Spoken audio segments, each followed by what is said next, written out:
Hello guys, this is Harshvardhan and you are watching Freaks Planet.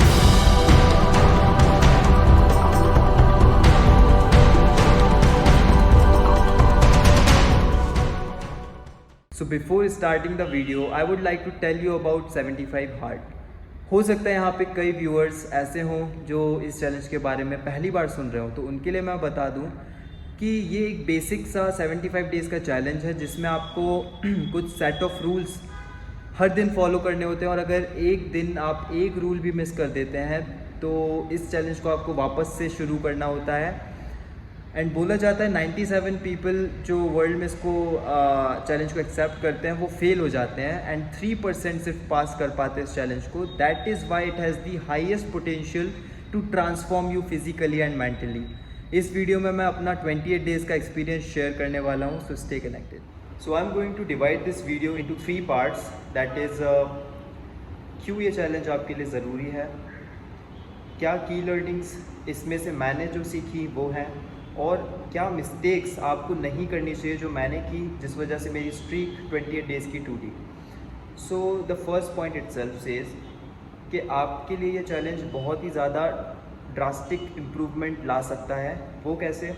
क्योंकि अगर मैं इसके पॉइंट्स की बात करूँ, जो इसके सेट ऑफ रूल्स हैं जो आपको 75 डेज़ फॉलो करने हैं, it includes 4 litre plus water consumption and book reading every day 10 pages and meditation 10+ minutes.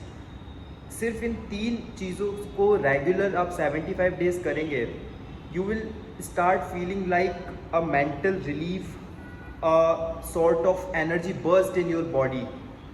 इसलिए क्योंकि मेडिटेशन से हमारे बॉडी में ऑक्सीजन का अमाउंट और ऑक्सीजन का रेगुलेशन बहुत ही ज़्यादा इंक्रीज़ हो जाता है। यू विल नोटिस दैट हमारे लाइफस्टाइल में हम लोग बहुत ही ज़्यादा शॉर्ट ब्रीथ लेते हैं, like we inhale for 2 seconds, exhale for 2 to 3 seconds, but while you are doing meditation आपको अपनी जो इनहेल करने की टाइम लिमिट है उसको 6 seconds रखना होता है और 6 seconds hold, then 8 second exhale. इस प्रोसेस के दौरान आपके दिमाग में ऑक्सीजन का जो अमाउंट है वो बहुत ही ज़्यादा बढ़ जाता है, which ultimately results in release of stress and decrement in your dopamine hormone. The second point is जितना ज़्यादा हम लोग हाइड्रेटेड रहेंगे उतना ज़्यादा हमारी बॉडी के इंटरनल ऑर्गन्स अच्छे से वर्क करेंगे। As you would have known कि हमारी बॉडी 70% वाटर है, राइट? तो हमारे लिए गुड फूड से भी ज़्यादा इम्पॉर्टेंट हो जाता है प्रॉपर हाइड्रेशन। तो जब तक आप अपनी बॉडी को हाइड्रेटेड नहीं रखेंगे तब तक आप भले ही अच्छा खाना खा रहे हो, उसके न्यूट्रिएंट्स आपकी बॉडी में ट्रांसपोर्ट नहीं होंगे। So it is the utmost important thing to keep your self hydrated. Now the question is how will it transform me physically? तो उसका आंसर है आपका rule number 4 in this challenge, that is no junk food for 75 days straight and no rest days in your workout for 75 days. आपको Sunday को भी workout करना है, it doesn't matter अगर आप उसको लाइट भी करते हैं, बट आपको करना होगा वो। तो इन 2 चीज़ों से आपका फिज़िकल ट्रांसफॉर्मेशन हो जाता है, क्योंकि जब आप अपना शुगर कंजप्शन और जो जंक फूड कंजप्शन है, जो स्टार्ची फूड है या फिर जो बैड कोलेस्ट्रॉल इंक्रीज़ करता है या फिर बैड फैट्स कंटेन करता है, इस फूड को आप जब लेना कम करेंगे तो you will feel like automatically burst of energy in your body. और मेरा जहाँ तक मानना है, आपको हेल्दी रहने के लिए, आपको फिट रहने के लिए कुछ डाइट में इंक्लूड करने से ज़्यादा कुछ चीज़ें, बहुत सारी चीज़ें डाइट से निकालना बहुत ज़्यादा ज़रूरी है। तो फूड यहाँ पे हमारे लिए बहुत ही इम्पॉर्टेंट रोल प्ले करता है। Now here comes the second part of the video, that is what mistakes I made. So मेरी सिर्फ एक मिस्टेक थी जिसकी वजह से मेरा 28 डेज़ तो मैंने स्ट्रेच उसको कर लिया, बट वो 75 डेज़ तक पॉसिबल नहीं हो पाया।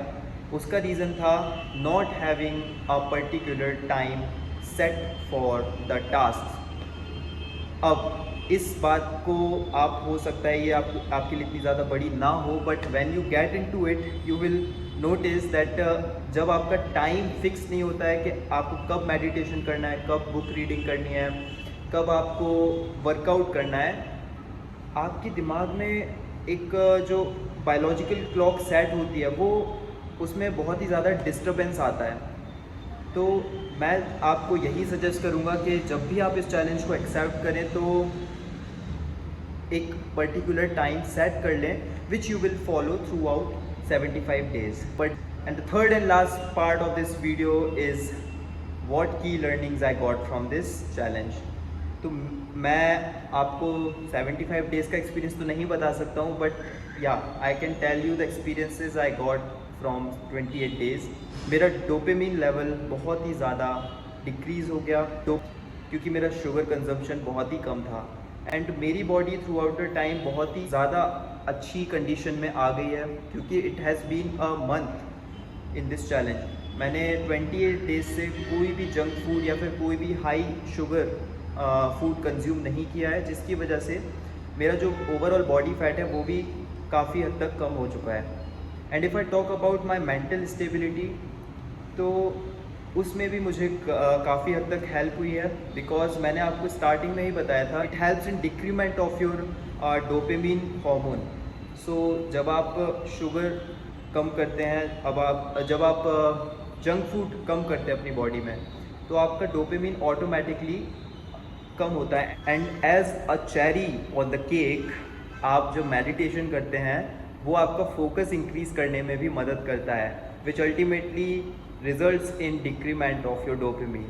So these were the key learnings I got from this challenge. So this was all about the experience I got from 75 hard challenge, and in future I will surely upload a experience of completing this challenge. तो अभी कुछ time मुझे rest के लिए चाहिए and after that I will surely start this challenge again and will surely make a video over it. If you like this video, please leave a comment on this video so that I would know that how you people feel after watching this. And बहुत ही जल्द मैं इस channel पे काफ़ी सारे workout tips और मील tips भी upload करूँगा and believe me you will never find any such garbage content on this channel. So please keep your support up for this channel and I'll see you in the next video.